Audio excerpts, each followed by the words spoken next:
জয় হিন্দ। 7 নিউজে আপনাদের সকলকে স্বাগত। এই মুহূর্তে 7 নিউজের পর্দায় রয়েছি আমি মৃত্তিকা। আপনারা সকলেই জানেন যে আমরা প্রত্যেকদিন সন্ধ্যাবেলা লাইভে আসার চেষ্টা করি এবং লাইভে এসে সারাদিন জুড়ে কি ঘটেছে রাজ্যে রাজনীতিতে বা শহর কলকাতায় সেটা কিন্তু আপনাদেরকে জানানোর চেষ্টা করি। আর সেরকমই আজকে লাইভে রয়েছে আমি মৃত্তিকা। আজকের যে লাইভ সেখানে থাকবে রাজ্যের খবর, থাকবে শহর কলকাতার খবর থাকবে এবং মেনলি থাকবে ওয়েদার আপডেট এবং তাছাড়াও দিনের ট্রেন্ডিং নিউজ গুলো কিন্তু আপনাদেরকে আমি জানাবো। আর এই মুহূর্তে লাইভে রয়েছি আমি মৃত্তিকা। আপনারা সকলে চোখ রাখুন এবং এই মুহূর্তে একেবারে ওয়েদার আপডেটের দিকে চোখ রাখবো সবার আগে। তার কারণটা হচ্ছে আর কিছুক্ষণের মধ্যে কিন্তু শহর কলকাতায় নামতে পারে বৃষ্টি, এমনই কিন্তু একটা আপডেট এই মুহূর্তে আমাদের কাছে রয়েছে। আজ সন্ধ্যের দিকে কিন্তু একটা বৃষ্টির সম্ভাবনা রয়েছে কলকাতা সহ দক্ষিণবঙ্গের জেলাগুলিতে। বজ্রগর্ভ মেঘের সঞ্চার হতে পারে এমন একটা আপডেট কিন্তু এই মুহূর্তে আমরা পাচ্ছি। সুতরাং যারা বাড়ির বাইরে রয়েছেন তাদেরকে কিন্তু আমরা সাবধান করছি। তার সঙ্গে শুধুমাত্র কিন্তু বৃষ্টি নয়, তার সঙ্গে 30 থেকে 40 কিলোমিটার বেগে দমকা হাওয়া চলবে এমনটা কিন্তু একটা পূর্বাভাস রয়েছে, আমরা এই মুহূর্তে জানতে পারছি। আলিপুর আবহাওয়া দপ্তর থেকে কিন্তু এমনই একটা পূর্বাভাস দেওয়া হয়েছে। হাওয়া অফিস জানাচ্ছে সোম, মঙ্গল এবং বুধবার অর্থাৎ আজ, কাল এবং পরশু কলকাতা সহ দক্ষিণবঙ্গের সব জেলাতেই হালকা থেকে মাঝারি বৃষ্টি কিন্তু হতে পারে। 26শে মে কিছুটা হলেও বৃষ্টি কমবে এবং তারপর 27শে মে আবারও কিন্তু বৃষ্টি বাড়বে এমন একটা সতর্কতা এই মুহূর্তে জারি করা হয়েছে। এবং তারপর থেকে কিন্তু অবস্থা আবারও অর্থাৎ তাপমাত্রা আবারও স্বাভাবিক হবে। যে অস্বস্তি এবং ভ্যাপসা গরম তৈরি হয়েছে, যেটা এখন আমরা যেই মুহূর্তের মধ্যে দিয়ে যাচ্ছি, তা কিন্তু শনিবার পর্যন্ত থাকবে এমনটা আমরা জানতে পারছি। এবং আগামী কয়েকদিন কিন্তু বৃষ্টির একটা পরিবেশ বজায় থাকবে এবং আজ কিন্তু আর কিছুক্ষণ পর থেকে কিন্তু শহর কলকাতা জুড়ে কিন্তু বৃষ্টি নামতে পারে এবং তার সঙ্গে 30 থেকে 40 কিলোমিটার বেগে ঝড় বইবে এমন আপডেট কিন্তু এই মুহূর্তে রয়েছে। এবং অন্যদিকে যদি দক্ষিণবঙ্গ ছেড়ে একটু উত্তরবঙ্গের প্রসঙ্গে আসি, উত্তরবঙ্গের সব জেলাতেই সোমবার হালকা থেকে মাঝারি বৃষ্টি, আজকে যেটা আমার কাছে আপডেট রয়েছে, আজকে কিন্তু হালকা থেকে মাঝারি বৃষ্টি হবে আর কিছুক্ষণ পর থেকে। এবং একইভাবে 30 থেকে 40 কিলোমিটার বেগে ঝোড়ো হাওয়া বইতে পারে। 24 এবং 25শে মে উত্তরবঙ্গের অন্য জেলাগুলিতে বৃষ্টি যদি কমেও যায় তাও কিন্তু কোচবিহার, আলিপুরদুয়ারে 27শে মে পর্যন্ত বৃষ্টির সম্ভাবনা রয়েছে এমন কিন্তু একটা আপডেট এই মুহূর্তে আমার কাছে রয়েছে। এবং ইতিমধ্যে আপনারা জানেন যে গত শনিবার অর্থাৎ গতকাল বাদে সেদিন কিন্তু কলকাতার একাধিক জায়গায় গা চুপড়ে পড়েছিল। সেই ক্ষত সারতে না সারতেই কিন্তু আবারও ঝড় সমেত বৃষ্টির পূর্বাভাস দিচ্ছে আলিপুর আবহাওয়া দপ্তর। এই মুহূর্তে কিন্তু আপনাদেরকে সেই আপডেট আমি জানালাম এবং এর পরবর্তী যে সমস্ত আপডেটস গুলোর দিকে এই মুহূর্তে চোখ রাখার চেষ্টা করব। শহর কলকাতা জুড়ে, রাজ্য জুড়ে কিন্তু আজকে প্রচুর আপডেট রয়েছে। আপনারা চোখ রাখুন 7 নিউজের পর্দায়। লাইভ কেমন লাগছে কমেন্ট করে জানাতে ভুলবেন না এবং কি ধরনের খবর আপনারা জানতে চান আপনারা কিন্তু সেটাও এখানে কমেন্ট করে আমাকে জানাতে পারেন। এবং আমি এরপরে যে সমস্ত আপডেটস এর দিকে চোখ রাখার চেষ্টা করব, একটু এসএসসি, এই মুহূর্তে কিন্তু একটা জ্বলন্ত ইস্যু হলো এসএসসি। তো এসএসসির কি আপডেট রয়েছে এই মুহূর্তে সেই দিকে একটু নজর রাখার চেষ্টা করব। শিক্ষক এবং অশিক্ষক কর্মী নিয়োগে বারংবার দুর্নীতির অভিযোগ এসছে এবং এই মুহূর্তে যে অভিযোগটা রয়েছে তাতে কিন্তু মারাত্মক অস্বস্তিতে রয়েছে স্কুল সার্ভিস কমিশন বা এসএসসি তথা রাজ্য সরকার। সিবিআই জিজ্ঞাসাবাদের মুখোমুখি হয়েছেন খোদ প্রাক্তন শিক্ষামন্ত্রী পার্থ চট্টোপাধ্যায় এবং বর্তমান শিক্ষা প্রতিমন্ত্রী পরেশ চন্দ্র অধিকারী। মামলা চলছে কলকাতা হাইকোর্টে এবং এই পরিস্থিতিতে নিয়োগের স্বচ্ছতা আনতে নয়া ভাবনা এসএসসি। এই মুহূর্তে কিন্তু জানিয়ে রাখা ভালো, একটি মামলাও চলছে কলকাতা হাইকোর্টে এবং এই পরিস্থিতিতে নিয়োগের স্বচ্ছতা আনতে কিন্তু অন্য কথা ভাবছেন এসএসসি কর্তৃপক্ষ। আগামী দিনে আর দীর্ঘ প্রশ্ন অর্থাৎ ব্রড কোয়েশ্চেন্স নয়, ওএমআর শিটে পরীক্ষা নেওয়ার কথা ভাবছে কর্তৃপক্ষ। আমরা জানি যে চাকরির পরীক্ষা, বেশ কিছু চাকরির পরীক্ষা কিন্তু ওএমআর শিটে হয়, কিন্তু এসএসসি তে ব্রড কোয়েশ্চেন্স থাকতো। কিন্তু এবার যেটা বলা হচ্ছে যে ব্রড কোয়েশ্চেন্স বাদ দিয়ে এবার এসএসসির পরীক্ষাও নেওয়া হতে পারে ওএমআর শিটে। এবং তার পাশাপাশি কাউন্সেলিং পর্ব যেটা হয়, কাউন্সেলিং পর্বেও কিছু পরিবর্তন আনার কথা ভাবা হচ্ছে। যদিও কমিশন সূত্রে খবর এই সবই রয়েছে পরিকল্পনা স্তরে, এখনো পর্যন্ত কিছুই সিদ্ধান্ত উপনীত হয়নি। সরকারের সবুজ সংকেত অর্থাৎ সরকার যদি মান্যতা দেয় তাহলে কিন্তু এই পরিকল্পনা সিদ্ধান্তে রূপান্তরিত হতে পারে।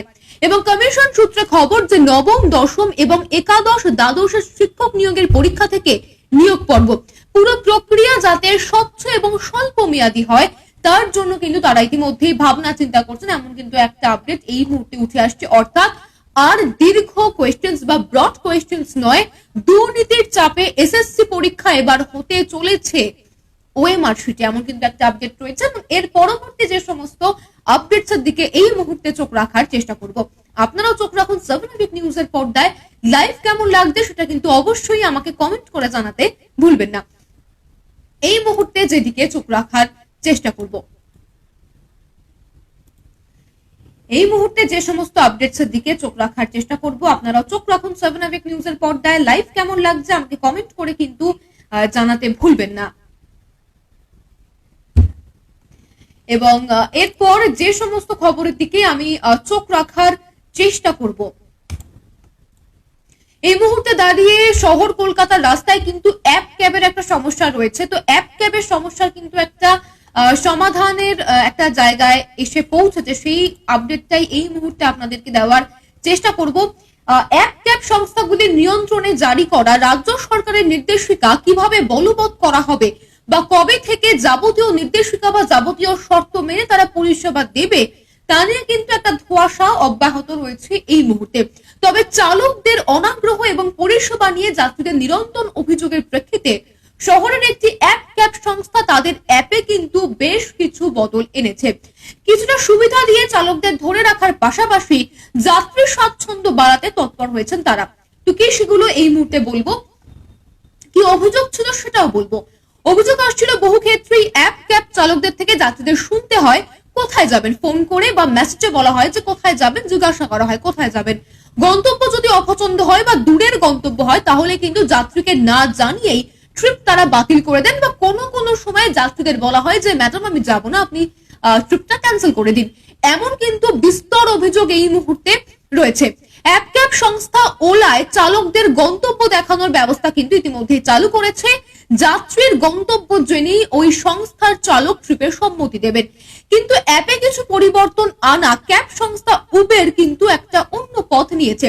চালকদের ট্রিপ গ্রহণের মানসিকতাকে উৎসাহ দিতে এই পন্থা বলে মনে করছেন বিশেষজ্ঞ মহল। তো কি সেটা জানাচ্ছি।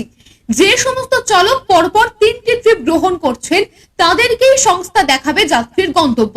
অর্থাৎ একটা চালক পরপর যদি ট্রিপ ক্যান্সেল করতে থাকে তাহলে কিন্তু তাকে তার পরবর্তী যে যাত্রী আসছে তার কিন্তু গন্তব্যটা দেখাবে না। যদি চালক পরপর 3টে ট্রিপ ঠিক মতো করে থাকেন তাহলে কিন্তু তাকে পরবর্তী যে যাত্রী রয়েছে তার গন্তব্যটা দেখাবে। এতে কিন্তু চালকদেরও রেটিং দিতে সুবিধা হচ্ছে। যদিও যাত্রীদের অভিযোগ ট্রিপ বাতিলের রোগ এরপরেও সারেনি, ট্রিপ কিন্তু এরপরেও বাতিল হচ্ছে। ট্রিপ পছন্দ না হলে একটা নতুন পন্থা অবলম্বন করছেন অ্যাপ ক্যাব চালকেরা। সেটা হলো ট্রিপ যদি পছন্দ না হয় তাহলে নেট বন্ধ করে অ্যাপ বন্ধের প্রবণতা রয়েছে কিছু চালকের মধ্যে। অর্থাৎ এখনো পর্যন্ত কিন্তু এই সমস্যার কোনো রকম সমাধান হয়নি।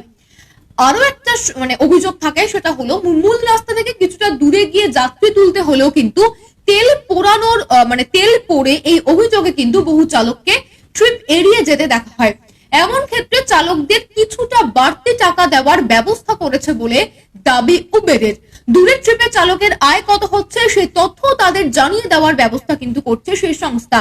ডিজেলের অস্বাভাবিক মূল্য বৃদ্ধির অজুহাতে অধিকাংশ চালক এসি না চালায়, এসি তারা চালায় না এবং তারা এসি চালাবে না, তাতে তারা অনড় হয়ে থাকে যে আমি কোনোভাবেই এসি চালাবো না। সেই ক্ষেত্রেও কিন্তু দুটি অ্যাপ অর্থাৎ ওলা উবের সংস্থার খবর যে ডিজেলের মূল্য বৃদ্ধির সমস্যা ভেবেই কিন্তু আগে থেকে কিন্তু ক্যাবের ভাড়া বাড়িয়ে দেওয়া হয়েছে। তবুও অভিযোগ আসছে বারংবার যে দুপুরের দিকে চালকদের একাংশ এসি চালালেও সকাল এবং সন্ধ্যায় তারা কোনোভাবেই এসি চালান না। সংস্থাগুলি কিন্তু এর বিরুদ্ধে জরিমানা করছেন, জরিমানা সিস্টেম কিন্তু এসছে, কিন্তু তাতেও জরিমানা আসার পরেও কিন্তু জরিমানা দেওয়ার পরেও তারা এসি চালাচ্ছে না এমন একটা অভিযোগ কিন্তু এসছে। এখনো পর্যন্ত এই সমস্ত অভিযোগের কিন্তু কোন রকম সলিউশন এখনো পর্যন্ত হয়নি। অবশ্য ওলা উবের তরফে জানানো হয়েছে, দুটি অ্যাপ ক্যাব সংস্থার তরফে জানানো হয়েছে তারা চেষ্টা চালাচ্ছেন যাতে পরবর্তী দিনে তাদের যাত্রীদের এই সমস্যার সম্মুখীন না হতে হয়। তো এরপরে যে সমস্ত আপডেটস আসবো, আপনারা কি ধরনের আপডেট জানতে চান সেটা কিন্তু আপনারা অবশ্যই আমাকে কমেন্ট করে জানাতে পারেন। আমি এই মুহূর্তে মৃত্তিকা রয়েছে 7 আইবিক নিউজের পর্দায়। যদি লাইভ ভালো লাগে অবশ্যই আমাকে কমেন্ট করে জানাবেন, এবং কি ধরনের খবর, খেলা, বিনোদন যাই দেখতে চান সেটা কিন্তু আমাকে অবশ্যই কমেন্ট করে জানাতে পারেন, এবং আমি এরপরে যে সমস্ত আপডেটস এর দিকে চোখ রাখার চেষ্টা করব।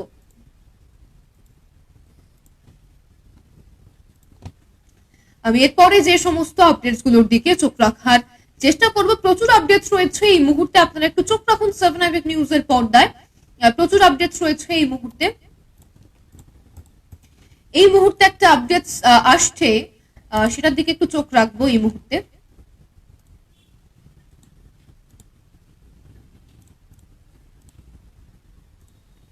এই মুহূর্তে একটু অন্যান্য আপডেটস এর দিকেও চোখ রাখার চেষ্টা করবো। আপনারা চোখ রাখুন 7 আইবিক নিউজের পর্দায়।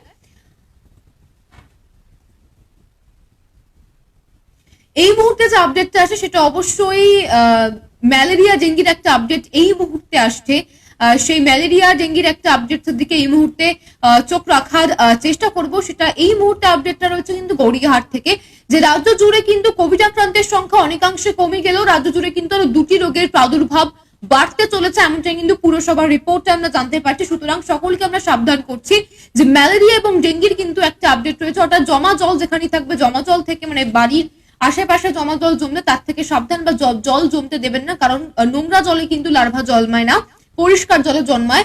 অর্থাৎ টায়ারের মধ্যে বা ফাঁকা টবের মধ্যে কিন্তু কোনোভাবেই জল জমতে দেবেন না, তাতে কিন্তু আখেরে ক্ষতি হবে। এবং ম্যালেরিয়া ডেঙ্গু যেহেতু মানে কোভিড কিন্তু এখনো আমাদের ছেড়ে চলে যায়নি, কয়েকজন হলেও কিন্তু আক্রান্ত কোভিডের এই মুহূর্তে শহর কলকাতা জুড়ে রয়েছে। সুতরাং সেই কথা মাথায় রেখে করোনার দোসর যাতে কোনোভাবেই ম্যালেরিয়া বা ডেঙ্গি না হয় সেদিকে কিন্তু আমাদের চোখ রাখতে হবে। যখন কোভিডের কথা বললামই তখন বলে দিই, রাজ্য জুড়ে গত 24 ঘন্টায় কোভিড আক্রান্ত হয়েছেন 35 জন, অর্থাৎ এখনো কিন্তু কোভিডের অস্তিত্ব আমাদের মধ্যে রয়েছে। জয় দাস কমেন্ট করছেন ক্রিকেট আইপিএল, অবশ্যই ক্রিকেটের কথা, ক্রিকেটের আপডেট বলবো। আইপিএল এর আপডেটও এই মুহূর্তে আমি আপনাদের জানানোর চেষ্টা করব। তো এই মুহূর্তে একটু আইপিএল এর আপডেটের দিকে চোখ রাখে, কি আপডেট রয়েছে এই মুহূর্তে সেই দিকে একটু চোখ রাখার চেষ্টা করি। এই মুহূর্তে কি আপডেট রয়েছে সেই আপডেটের দিকে এই মুহূর্তে চোখ রাখবো।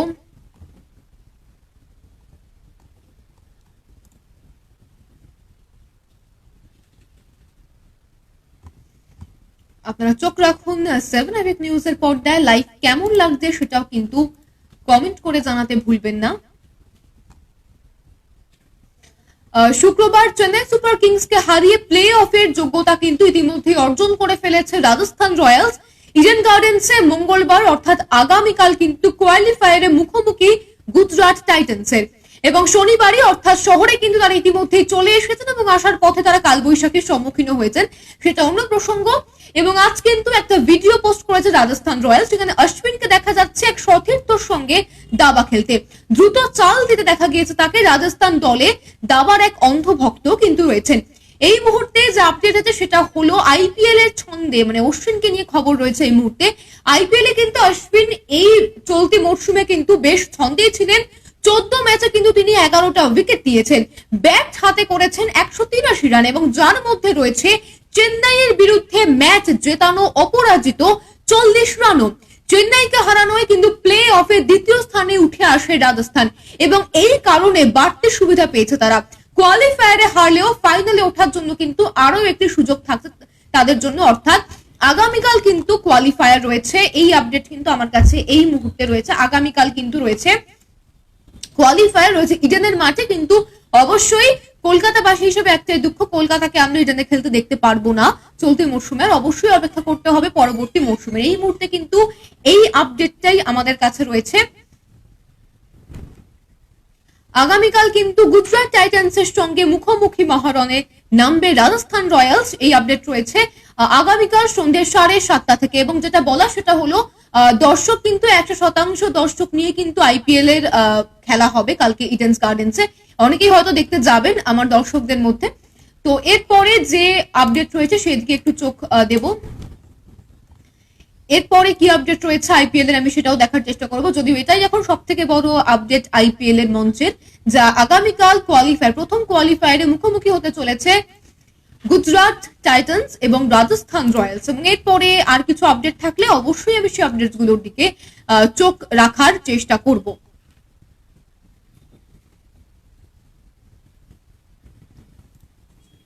আর ইতিমধ্যে কিন্তু ইডেন গার্ডেন সেজে উঠেছে। ইতিমধ্যে কিন্তু কালকের আইপিএল এর ম্যাচের কোয়ালিফায়ারের জন্য কিন্তু ইডেন গার্ডেন সেজে উঠেছে এবং আইপিএল এর দুটি প্লে অফ ম্যাচের আয়োজন সর্বাঙ্গ সুন্দর করতে সব রকম চেষ্টা করছে সিএবি। উইকেট এবং আউটফিল্ডের যত্ন পরিচর্যায় যেমন কোনো খামতি রাখা হচ্ছে না, তেমনি ইডেনের সাজসজ্জাতেও কিন্তু সমান গুরুত্ব দিয়েছে সিএবি কর্তারা। আইপিএল আবহের সঙ্গে মানানসই করে সাজিয়ে তোলা হয়েছে ইডেনকে। সিএবি কর্তাদের পরিকল্পনায় রঙে আলোয় ভরে উঠেছে ইডেন এবং স্টেডিয়ামের বাইরে হোক বা ভেতরে সর্বত্রই কিন্তু সমান গুরুত্ব দেওয়া হয়েছে এবং সিএবি কর্তাদের আশা তাদের আয়োজন খুশি করবে সকলকে।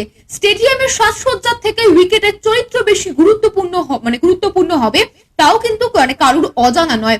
তাই বৃষ্টির হাত থেকে 22 গজকে বাঁচাতে কিন্তু তারা সতর্ক রয়েছেন দিনরাত, এমনটাই আপডেট রয়েছে। এবং আইপিএল এর পরে কিন্তু ইডেনের পরিকাঠামো উন্নয়নের কাজ শুরু করবে সিএবি এবং সংস্কার করা হবে বাতিস্তম্ভ। কিন্তু এই মুহূর্তে শুধুমাত্র আইপিএল এর দুটি প্লে অফ ম্যাচ আয়োজন সর্বাঙ্গ সুন্দর করে তুলতে সব রকম চেষ্টা করছে সিএবি।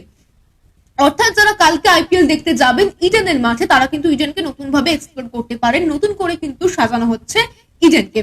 এবং এরপর আমি যে সমস্ত আপডেটস এর দিকে চোখ রাখার চেষ্টা করব, আইপিএল এর আপডেটস আর কিছু আপাতত আসেনি, যদি আরো কিছু আসে আমি জানানোর চেষ্টা করব।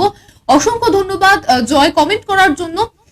আমাদের লাইভ কেমন লাগছে সেটাও কিন্তু অবশ্যই কমেন্ট করে আপনারা জানাতে পারেন। এবং এরপরে আইপিএল এর পরে আরো কি সমস্ত আপডেটস রয়েছে সেই দিকে কিন্তু আমি একটু চোখ রাখার এই মুহূর্তে চেষ্টা করব। এতক্ষণ আইপিএল এর আপডেটসে আমি ছিলাম এবং এরপরে আর কি আপডেট রয়েছে সেই দিকেও কিন্তু চোখ রাখার চেষ্টা করবো। আপনারা চোখ রাখুন 7 আবেগ নিউজের পর্দায়। লাইভ কেমন লাগছে কমেন্ট করে জানাতে ভুলবেন না। এবং যারা এখনো পর্যন্ত 7 আবেগ নিউজের ফেসবুক পেজ ফলো করেনি তাদেরকে বলবো তারা অবশ্যই ফেসবুক পেজ লাইক এবং ফলো করবেন এবং ইউটিউব পেজ সাবস্ক্রাইব করে বেল আইকন প্রেস করতে ভুলবেন না।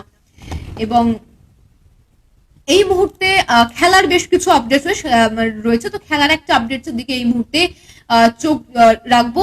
পুরুষদের এশীয় কাপে হকির প্রথম ম্যাচে শেষ মুহূর্তে গোল খেয়ে পাকিস্তানের বিরুদ্ধে ড্র করলো ভারত, এমনই কিন্তু একটা আপডেট রয়েছে। এই মুহূর্তে পুরুষদের এশীয় কাপ হকিতে প্রথম ম্যাচে শেষ মুহূর্তে গোল খেয়ে পাকিস্তানের বিরুদ্ধে ড্র করলো ভারত। 1-1 অমীমাংসিত অবস্থায় শেষ হলো ম্যাচ। 9 মিনিটে ভারতকে এগিয়ে দিয়েছিলেন কার্তিসেলভম। খেলা শেষের 1 মিনিট আগে পেনাল্টি কর্নার থেকে সমতা ফেরান আব্দুল রানা। এবং বলে রাখা ভালো, আগামীকাল অর্থাৎ মঙ্গলবার কিন্তু জাপানের বিরুদ্ধে খেলবে ভারত। আজ ম্যাচ ছিল পাকিস্তানের বিরুদ্ধে, সেখানে কিন্তু ড্র হয়েছে এবং আগামীকাল কিন্তু জাপানের বিরুদ্ধে খেলবে ভারত, এমনই একটা আপডেট এই মুহূর্তে আমার কাছে রয়েছে। আবারও জানাচ্ছি এটা অবশ্যই একটা দুঃখের খবর, কিন্তু কাল ম্যাচ রয়েছে এবং আরো ম্যাচেস বাকি রয়েছে, অর্থাৎ খেলার সুযোগ কিন্তু এখন হাতছাড়া হয়নি ভারতের হাত থেকে। আবারও জানাচ্ছি শেষ মুহূর্তে গোল খেয়ে এশীয় হকিতে পাকিস্তানের বিরুদ্ধে আটকে গিয়েছে ভারত, যদিও আগামীকাল কিন্তু জাপানের বিরুদ্ধে ম্যাচ রয়েছে ইন্ডিয়ার। এবং এরপর যে আপডেটস এর দিকে চোখ রাখার চেষ্টা করব, এরপরে যে আপডেটস এ চোখ রাখবো এরপর অবশ্যই একটু অন্যান্য আপডেটস এর দিকে চোখ রাখার চেষ্টা করি।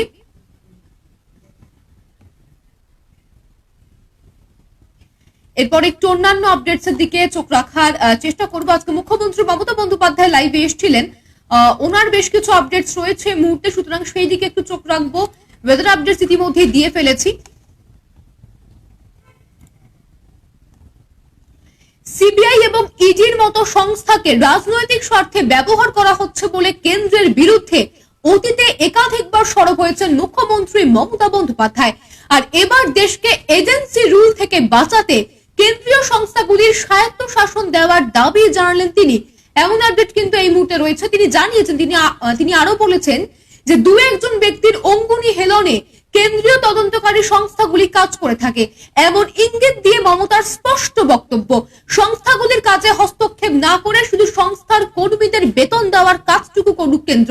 এর পাশাপাশি মুখ্যমন্ত্রী বলেন, কেন্দ্রীয় তদন্তকারী সংস্থার স্বায়ত্ত শাসনের দাবি গোটা দেশে তিনি প্রথম তুলেছেন, এমন কিন্তু একটা আপডেট এই মুহূর্তে আমাদের কাছে এসে পৌঁছচ্ছে যে মুখ্যমন্ত্রী মমতা বন্দ্যোপাধ্যায় দেশকে এজেন্সি রুল থেকে বাঁচাতে সিবিআই, ইডির মতো সংস্থাগুলির স্বায়ত্ত শাসন চাইছেন। এবং এরপরে আর কি আপডেট রয়েছে অবশ্যই চোখ রাখার চেষ্টা করব। সময় প্রায় শেষের দিকে এই মুহূর্তে রয়েছে এবং এছাড়াও কি কি আপডেট রয়েছে অবশ্যই একটু চোখ রাখবো। দেশ জুড়ে কি চলছে সেই আপডেটে একটু আসবো।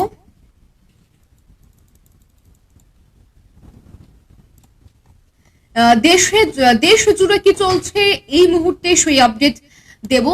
আপনারা দেখেছেন ইতিমধ্যে এই খবরটি 7 আওয়ার নিউজের পর্দায়, সেই খবরটি একটু ব্রিফ করে জানাচ্ছি যে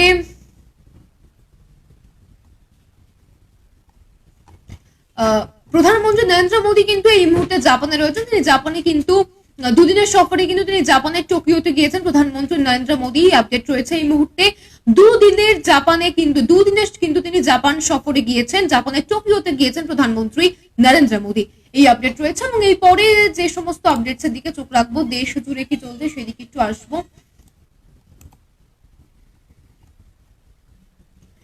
এরপরে যে সমস্ত আপডেটস এর দিকে এই মুহূর্তে চোখ রাখার চেষ্টা করব, আপনারা চোখ রাখুন 7 আওয়ার নিউজের পর্দায়। এই মুহূর্তে আমি মৃত্তিকা রয়েছে। লাইভ কেমন লাগছে অবশ্যই কমেন্ট করে জানাতে ভুলবেন না এবং আরো কি ধরনের আপডেট আপনারা জানতে চান সেটাও কিন্তু আপনারা আমাকে কমেন্ট করে জানাতে পারেন।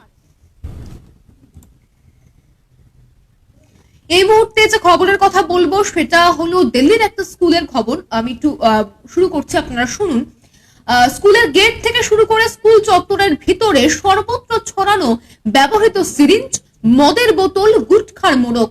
দিল্লি পুর নিগম পরিচালিত 4টি স্কুল পরিদর্শনে গিয়ে এমন পরিস্থিতি দেখেই কিন্তু চমকে উঠেছেন দিল্লি মহিলা কমিশনের প্রতিনিধিরা।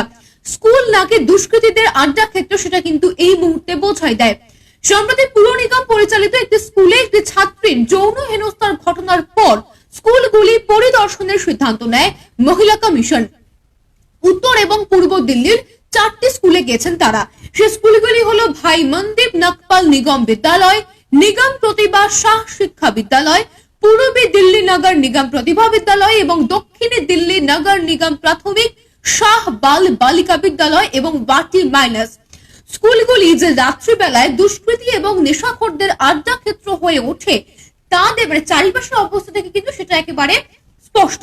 চারিপাশে ছড়ানো মদের বোতল, সিরিঞ্জ দেখে কিন্তু ব্যাপারটি স্পষ্ট হয়ে ওঠে প্রতিনিধিদের কাছে।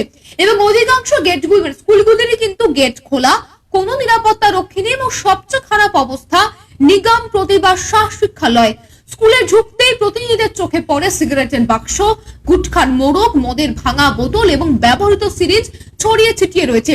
শুধু তাই নয়, স্কুলগুলিতে কোনো রকম সিসিটিভির ব্যবস্থা নেই, শৌচাগারগুলির কিন্তু ভয়ানক অবস্থা। অর্থাৎ এই মুহূর্তে কিন্তু এমন একটা আপডেট রয়েছে দিল্লির বিভিন্ন স্কুলের কিন্তু এমন অবস্থা, দিল্লির পুর নিগমের আন্ডারে যে সমস্ত স্কুল আছে অনেকগুলো স্কুলেরই কিন্তু এই অবস্থা ধরা পড়েছে মহিলা কমিশনের প্রতিনিধিদের চোখে। এবং এরপর যে সমস্ত আপডেটসে আসবো, দেশের কথা বললাম, এবার একটু আপডেট দিই যে বিদেশে কি চলছে সেই আপডেটস একটু দেওয়া দরকার।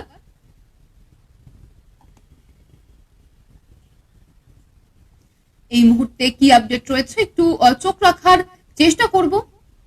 আপনারা চোখ রাখুন 7 আওয়ার নিউজের পর্দায়। লাইভ কেমন লাগছে আমাকে কিন্তু কমেন্ট করে জানাতে ভুলবেন না।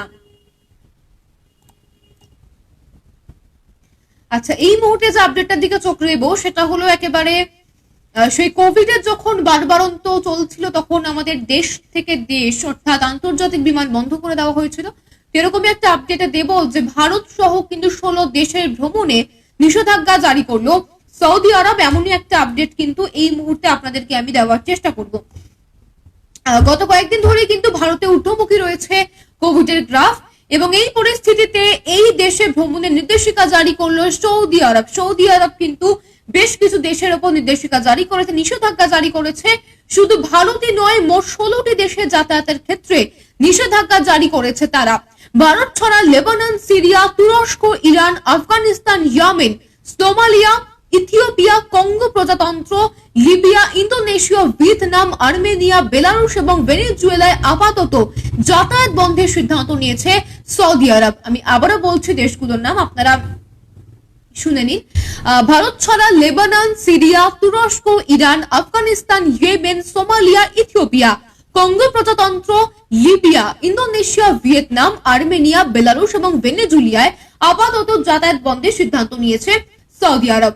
সৌদি আরবের স্বাস্থ্য মন্ত্রকের একটি বিবৃতিতে জানানো হয়েছে, এখনো পর্যন্ত নতুন করে সংক্রমণ সেভাবে ছড়ায়নি, কিন্তু বিশ্বব্যাপী করোনার পরিস্থিতির দিকে নজর রেখে এই সিদ্ধান্ত নেওয়া হয়েছে। তবে সৌদি আরবে এখনো পর্যন্ত মাঙ্কি পক্সে আক্রান্ত কারোর হদিশ মেলেনি বলে সেখানকার প্রশাসন জানিয়েছেন।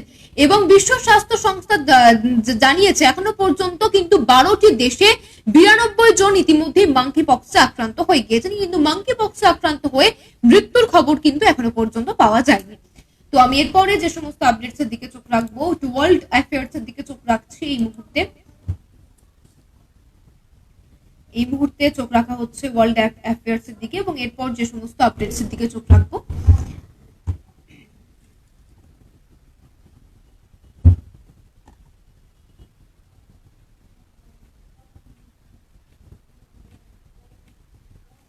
এবং এই মুহূর্তে একটু মাঙ্কি পক্স এর দিকে চোখ রাখি। মাঙ্কি পক্সটা কিন্তু সারা দেশ জুড়ে একটা উদ্বেগের জায়গায় এই মুহূর্তে রয়েছে, তো সেই দিকে একটু চোখ রাখা দরকার, আপনাদেরকে জানানো দরকার সেই বিষয়ে। কোভিড আতঙ্কের মধ্যে কিন্তু উদ্বেগ বাড়াচ্ছে মাঙ্কি পক্স। ভারতে এখনো পর্যন্ত এই ভাইরাস হানা না দিলেও ইউরোপ এবং আমেরিকার বেশ কয়েকটি দেশে মাঙ্কি পক্সে আক্রান্ত রোগীর হদিশ কিন্তু মিলেছে। গত 3রা মে 12টি দেশে ছড়িয়ে পড়েছে মাঙ্কি পক্স। এই পর্যন্ত আক্রান্তের সংখ্যা 92 জন। বিশ্ব স্বাস্থ্য সংস্থার সতর্ক বার্তা অনুযায়ী আফ্রিকা এবং ইউরোপ থেকে কিন্তু আমেরিকায় ছড়িয়ে পড়েছে মাঙ্কি ভাইরাস, এবং মাঙ্কি ভাইরাসে আক্রান্তের সংখ্যা কিন্তু আরো বাড়বে, এমনটা কিন্তু একটা আপডেটের মাধ্যমে জানানো হয়েছে। বিশ্ব স্বাস্থ্য সংস্থার তরফে মাঙ্কি পক্স নিয়ে বলা হয়েছে এখনই এই বিষয়ে বিশেষ সতর্ক হওয়া প্রয়োজন, কারণ অতিমারি ঘোষণা হয়নি এমন দেশেও কিন্তু ছড়িয়ে পড়েছে মাঙ্কি পক্স। গত 7ই মে লন্ডনে প্রথম এক ব্যক্তির শরীরে মাঙ্কি পক্সের ভাইরাস পাওয়া গিয়েছিল, এবং আক্রান্ত ওই ব্যক্তি নাইজেরিয়ায় গিয়েছিলেন বলে জানা গিয়েছিল, কিন্তু সেখান থেকে উনি কোনোভাবেই আক্রান্ত হননি। বিশেষজ্ঞরা বলছেন যে মাঙ্কি পক্স কিন্তু আসলে এক ধরনের বসন্ত, কিন্তু এই বসন্তর প্রজাতি কিন্তু অত্যন্ত ভাবে বিরল, যে এখনো পর্যন্ত এই ভাইরাসে আক্রান্তদের সুস্থ করতে কিন্তু কোনো নির্দিষ্ট চিকিৎসা পদ্ধতি জানা নেই। মূলত পশ্চিম এবং মধ্য আফ্রিকার বেশ কিছু দেশে এই ভাইরাসের হদিশ মিলত, কিন্তু সেটাই এখন ছড়িয়ে পড়েছে ইউরোপ আমেরিকা মহাদেশে। অস্ট্রেলিয়া, কানাডার ছাড়াও ইউরোপের অত্যন্ত 9টি দেশে কিন্তু ইতিমধ্যেই মাঙ্কি পক্সের সন্ধান মিলেছে। এর মধ্যে ব্রিটেন, পর্তুগাল, স্পেনের মতো দেশ রয়েছে, এবং এরা কিন্তু সবচেয়ে বেশি প্রভাবিত। এছাড়াও Belgium, France, Germany, Netherlands, Italy এবং সুইডেনে ছড়িয়ে পড়েছে এই বসন্ত। যদিও একটাই পজিটিভ অ্যাঙ্গেল রয়েছে এই মাঙ্কি পক্সের, সেটা হলো এখনো পর্যন্ত মাঙ্কি পক্সে আক্রান্ত হয়ে কারুর মৃত্যুর খবর কিন্তু পাওয়া যায়নি। এটা কিন্তু একমাত্র একটা পজিটিভ অ্যাঙ্গেল রয়েছে এই মাঙ্কি পক্সের। এবং আমি এরপরে যে আপডেটসে চোখ রাখবো, এবং আরেকটা কথা বলে দিই মাঙ্কি পক্স সম্পর্কে, যে তবে বিশেষজ্ঞরা কিন্তু জানাচ্ছেন যে মানুষের মধ্যে খুব সহজেই মাঙ্কি পক্স ছড়িয়ে পড়লো, কোভিডের মতো খুব সহজেই আমি আক্রান্ত হয়ে গেলাম এমনটা কিন্তু নয়। মাঙ্কি পক্স কিন্তু খুব সহজে ছড়িয়ে পড়ছে না, তবুও কিন্তু সাবধান হতে হবে। যদিও এখনো পর্যন্ত ইন্ডিয়াতে মাঙ্কি পক্স এর কেউ নেই, যদিও একজনকে আশঙ্কা করা হয়েছিল, তাকে টেস্টে পাঠানো হয়েছে, কিন্তু মাঙ্কি পক্স কোভিডের মতো খুব ফাস্ট এফেক্টেড না হলেও, খুব তাড়াতাড়ি ছড়িয়ে না পড়লেও সাবধান থাকতে কিন্তু বলা হচ্ছে সকলকে। এবং এরপরে যে সমস্ত আপডেটস আসবে, আমার লাইফ কেমন লাগছে আপনারা কিন্তু সেটা আমাকে কমেন্ট করে জানাতে পারেন, এবং কি ধরনের আপডেট জানতে চান সেটাও কিন্তু আপনারা আমাকে কমেন্ট করে জানাতে পারেন।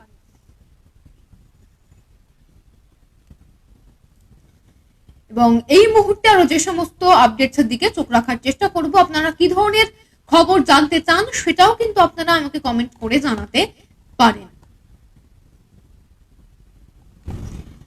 এরপরে কি আপডেট রয়েছে একটু চোখ দেব। ওয়ার্ল্ড অ্যাফেয়ার্স এর আপডেট যেগুলো ভীষণ জানা দরকার ছিল সেগুলো কিন্তু আর কিছু নেই বললেই চলে। এবং এরপরে যে সমস্ত আপডেটস এর দিকে চোখ রাখবো, রাজ্য জুড়ে কি চলছে জানিয়েছি, রাজ্য, রাজনীতি, কলকাতা, দেশ সবকিছুই জানানো হয়ে গেছে। তো আর কি আপডেট রয়েছে আমি সেদিকে একটু চোখ রাখবো। আপনারা ইতিমধ্যেই জানেন যে মন্ত্রী কন্যা, যাকে নিয়ে এসএসসি কাণ্ড, যাকে নিয়ে এত অস্বস্তিতে রাজ্য, তার কিন্তু ইতিমধ্যেই বেতন ফেরনের নির্দেশ দিয়ে দিয়েছে। এবং আদালতের নির্দেশের 4 দিনের মাথায় রাজ্যের শিক্ষা প্রতিমন্ত্রী পরেশ চন্দ্র অধিকারীর কন্যা অঙ্কিতার স্কুলে পৌঁছানো তার বেতন বন্ধের নির্দেশ। জেলা বিদ্যালয় পরিদর্শক সোমবার এই নির্দেশ পাঠিয়েছে অঙ্কিতার স্কুলে।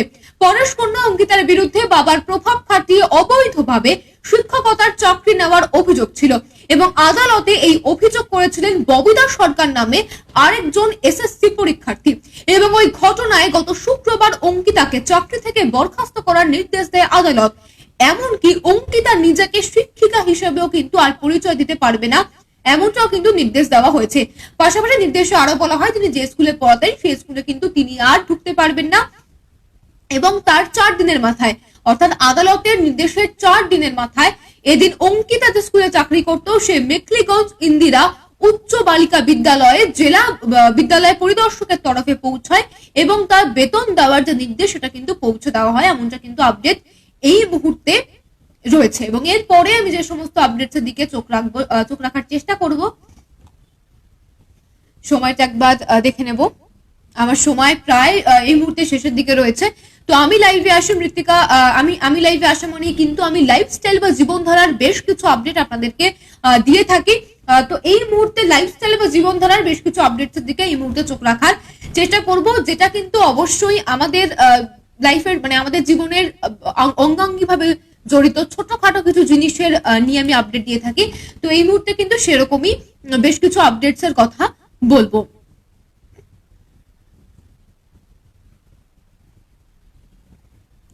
আচ্ছা, এই মুহূর্তে একটা হোয়াটসঅ্যাপ নিয়ে আপডেট দেব। হয়তো অনেকে জানেন না বা অনেকে ইতিমধ্যে জেনে গিয়েছেন। অক্টোবর থেকে কিন্তু নতুন আপডেটস আসছে এবং কিছু ফোনে কিন্তু বন্ধ হয়ে যাবে হোয়াটসঅ্যাপ, এমন কিন্তু একটা আপডেট রয়েছে যে অক্টোবর থেকে কিছু কিছু ফোনে বন্ধ হয়ে যাবে হোয়াটসঅ্যাপ। তো আপনার ফোন সেই তালিকা রয়েছে কিনা একবার জেনে নেওয়াটা কিন্তু জরুরি। আগামী 24শে অক্টোবর থেকে আইফোনের বেশ কিছু মডেলে কিন্তু আর ব্যবহার করা যাবে না হোয়াটসঅ্যাপ, এমনই আশঙ্কার কথা প্রকাশ করেছে সংস্থা। যদিও হোয়াটসঅ্যাপ কর্তৃপক্ষ কিন্তু এই বিষয়ে এখনো পর্যন্ত নির্দিষ্টভাবে কোনো নির্দেশিকা জারি করেনি। এই পরিষেবাটি কিন্তু iOS 10 এবং iOS 11 সফটওয়্যারে চলা আইফোন গুলির ক্ষেত্রে কিন্তু বন্ধ করার কথা ভাবছে সংস্থা। তবে আপনি যদি আইফোন ওনার হয়ে থাকেন, আপনার আইফোনে যদি iOS 10 এবং iOS 11 সফটওয়্যারে চলে তাহলে কিন্তু আপনার ফোনটি অবিলম্বে আপডেট করা জরুরি। যারা আইফোনের একেবারে নতুন মডেল ইউজ করছেন তাদের ক্ষেত্রে চিন্তার কোনো কারণ নেই। আইফোনের নতুন মডেলগুলিতে iOS 10 এবং iOS 11 এর থেকে উন্নততর সফটওয়্যার অলরেডি দেওয়া থাকে। তবে যারা আইফোন 5 বা আইফোন 5C এই দুটি মডেল এখনো পর্যন্ত ব্যবহার করছেন তারা কিন্তু সাবধান, তারা কিন্তু আপনার সফটওয়্যার আপডেট করতে পারেন বা ফোন চেঞ্জ করতে পারেন যেটা খুশি, কারণ এই দুটি মডেল ব্যবহারকারীদের কিন্তু অসুবিধায় পড়তে হতে পারে, কারণ হোয়াটসঅ্যাপ কিন্তু আর এই দুটি মডেলে চলবে না, এমন কিন্তু একটা নির্দেশিকা জারি করে জানিয়ে দেওয়া হয়েছে। আর ইতিমধ্যেই আপনারা সকলেই জানেন যে হোয়াটসঅ্যাপ কিন্তু প্রায় প্রতিনিয়তই নতুন নতুন আপডেটস আনছে এবং সম্প্রতি যেটা এসছে, সম্প্রতি হোয়াটসঅ্যাপের সবকটি সংস্করণেই মেসেজের প্রতিক্রিয়ায় ইমোজি রিয়াকশন দেওয়ার ব্যবস্থা চালু করেছে মেটা কর্তৃপক্ষ। নির্দিষ্ট বার্তাকে বেশ কিছুক্ষণ ছুঁয়ে থাকলেই পর্দায় ভেসে উঠবে হরেক রকম ইমোজির বিকল্প। শুধু তাই নয়, আরো বদল আনার কথা ভাবছে হোয়াটসঅ্যাপ কর্তৃপক্ষ। কোনো হোয়াটসঅ্যাপ গ্রুপের সদস্য যদি গ্রুপ ছেড়ে বেরিয়ে যেতে চান বা বেরিয়ে যান, তবে সেই গ্রুপের মধ্যে কোন রকম বার্তা আসবে না। এখন কেউ যদি গ্রুপ ছেড়ে যান তবে তার নাম দিয়ে দেখায় যে লেফট দ্য গ্রুপ, কিন্তু এমন একটা আপডেট হোয়াটসঅ্যাপ আনতে চলেছে যেটাই কিন্তু কেউ গ্রুপ থেকে বেরিয়ে গেলেও আপনি জানতে পারবেন না যে সে বেরিয়ে গিয়েছে, যদি না আপনি চেক করতে থাকেন নিয়মিত। তবে গ্রুপের বাকি সদস্যরা জানতে না পারলেও যে গ্রুপ অ্যাডমিন সে কিন্তু জানতে পারবে। এবং শীঘ্রই কিন্তু এমন পরিষেবা আসতে চলেছে হোয়াটসঅ্যাপ ডেস্কটপের বিটা সংস্করণ। এই কিন্তু একটা আপডেট ছিল এবং এরপর যে সমস্ত আপডেটস গুলোর দিকে এই মুহূর্তে চোখ রাখবো।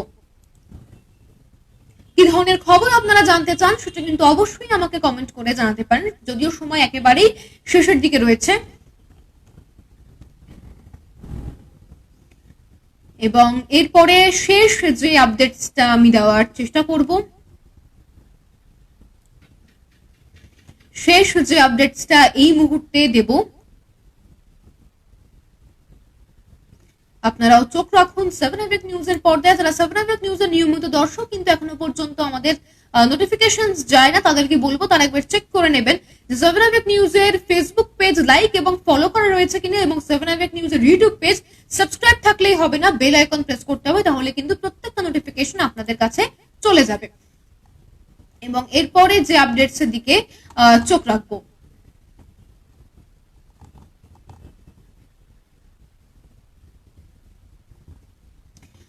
অনেকে থাকেন, মানে অনেকে এই মুহূর্তে রয়েছেন যারা স্বাস্থ্যের কথা মাথায় রেখে বা ডায়েটের কথা মাথায় রেখে চিনি নুন খাওয়া সব কিন্তু একেবারে বন্ধ করে দিয়েছেন। এটাকে খুব সঠিক, এই নিয়ে কিন্তু এই মুহূর্তে একটা আলোচনা করব। একেবারে চিনি খাওয়া বন্ধ করে দিলে শরীরে কি সমস্যা হতে পারে। শর্করা জাতীয়, মানে চিনি হচ্ছে শর্করা জাতীয় খাবার, এবং শর্করা জাতীয় খাবার কিন্তু শরীরে ভীষণ প্রয়োজনীয় লাগে, যেমন হলো শরীরে শক্তির সঞ্চয় বা শক্তির সঞ্চার দুটোই কিন্তু হয় শর্করা জাতীয় খাবার থেকে। তাই হঠাৎ চিনি খাওয়া বন্ধ করে দিলে কিন্তু আপনার কর্মদক্ষতা বা এনার্জি লেভেল কিন্তু কমে যেতে পারে, শরীরে ক্লান্তি এবং ঘুম আসতে পারে, কাজে মনোযোগ বসানো কিন্তু কঠিন হয়ে যেতে পারে। এবার যদি একেবারে নুন খাওয়া বন্ধ করে দিই, নুন হলো আয়োডিনের উৎস, নুন কিন্তু আয়োডিনের উৎস। নুনে থাকা সোডিয়াম ক্লোরাইড কিন্তু ইলেকট্রোলাইটকে ব্যালেন্স করতে সাহায্য করে। শরীরে আয়োডিনের ঘাটতি দেখা গেলে থাইরয়েড গ্রন্থি কিন্তু একেবারেই কাজ করতে পারে না, ফলে শরীরে কিন্তু হাইপোথাইরয়েডিজমের একটা সমস্যা দেখা দিতে পারে। পাশাপাশি আয়োডিন যুক্ত নুন শরীরে কিন্তু গুড কোলেস্টেরল অর্থাৎ ভালো কোলেস্টেরলের মাত্রা বাড়ায়। তাই পরিমিত মাত্রায় নুন খাওয়ার পরামর্শ দেন চিকিৎসকের। অর্থাৎ একেবারে বেশি খাওয়াটা ঠিক না, কিন্তু একেবারে না খাওয়াটাও কিন্তু ঠিক না। অতিরিক্ত মাত্রায় নুন চিনি খাওয়া কিভাবে বন্ধ করবেন, এটাও অনেকের প্রশ্ন থাকে যে আমি অনেক নুন খাই। তো বিভিন্ন চিকিৎসক এবং বিশেষজ্ঞদের সঙ্গে আলোচনা করে পরামর্শ নিয়ে কিন্তু আমরা জানতে পেরেছি যে খাবার টেবিলে নুনের পাত্র যদি না রাখা হয় তাহলে কিন্তু একটা নুন না খাওয়ার একটা অভ্যেস আসতে পারে। কারণ পাতে নুন নিয়ে খাওয়ার স্বভাবটা কিন্তু সব থেকে বাজে। যারা পাতে অত্যাধিক নুন নিয়ে খান সে স্বভাবটা কিন্তু বাজে। অর্থাৎ খাবার টেবিলে নুনের পাত্র না রেখে কিন্তু স্বভাব বদলের চেষ্টা করা যেতে পারে। এবং বাজার চলতে যে কোনো প্রক্রিয়াজাত খাবার কেনার আগে প্যাকেটের গায়ে নুন এবং চিনির পরিমাণটা একবার দেখে নিতে হবে। বা অনেকেই গরমে এই মুহূর্তে পড়েছে, যে ব্যবসা গরম রয়েছে এই মুহূর্তে, তাতে কিন্তু অনেকেই ঠান্ডা পানীয় কিংবা সোডা জাতীয় পানীয় খান।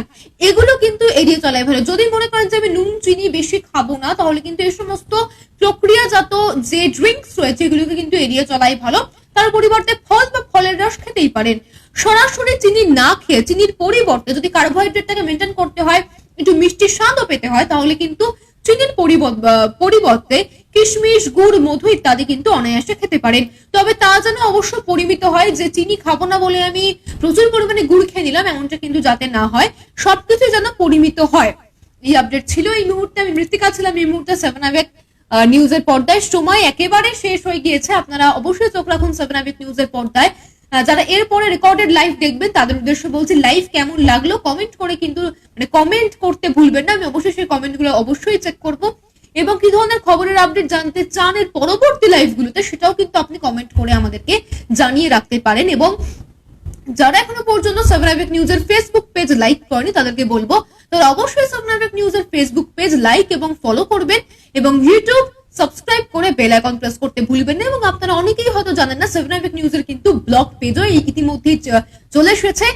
যে কোনো খবর সবার আগে জানতে কিন্তু আপনাদেরকে চলে আসতে হবে 7 আবেগ নিউজের ব্লগ পেজে 7anews.com। এটা হচ্ছে আমাদের ব্লগ পেজের অ্যাড্রেস। অবশ্যই 7 আবেগ নিউজ খুললেই আপনারা ব্লগ পেজের অ্যাড্রেস পেয়ে যাবেন। এবং আমি যারা জানতে চান আমি অবশ্যই কমেন্টে আমাদের ব্লগ পেজের অ্যাড্রেস দিয়ে দেবো 7anews.com। সেটাও কিন্তু অবশ্যই নোটিফিকেশন অন রাখতে ভুলবেন না। সমস্ত খবর কিন্তু সবার আগে আপনার কাছে পৌঁছে যাবে।